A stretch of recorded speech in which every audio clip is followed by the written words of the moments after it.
So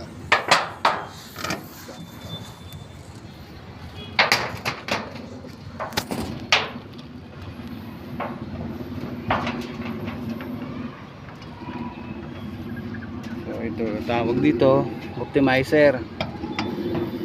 Parang pinaka-regulator ng mga panels, no? Control ng kuryente. Oo, regulator siya. Ito pupunta sa panel. Ito papunta sa inverters to. Ito yung papuntang inverter, di ba? Pababa yan. Yung dulo-dulo nitong optimizer. Shout out Kevin, no? Siya yung instructor ko. Hey, what's up? Instructor.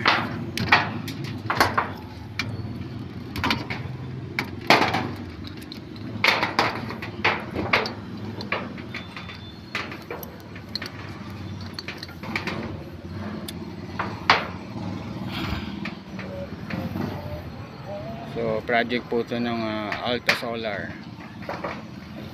Si Wayne, isa sa mga solar technicians.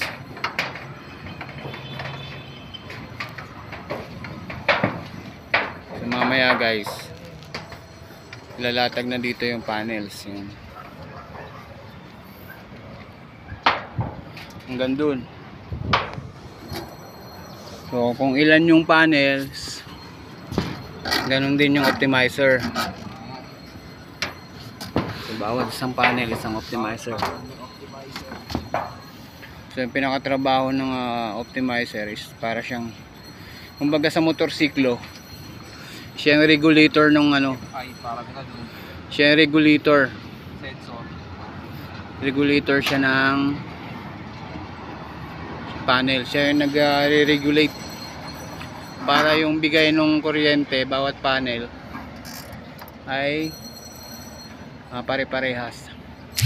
Kung merong mahina, pinapalakas niya. Kung merong malakas, nagbibigay naman siya ng power para sa ibang panel. Baga, share sila ng kuryente. Share. Alright, rock and roll. Ngayon, mga sanay na sa sanay na sa heights. Isa sa mga batang veterano ng Alta Solar, si Wayne. Ayan. Lumaki ulo ko niya kay Jubert.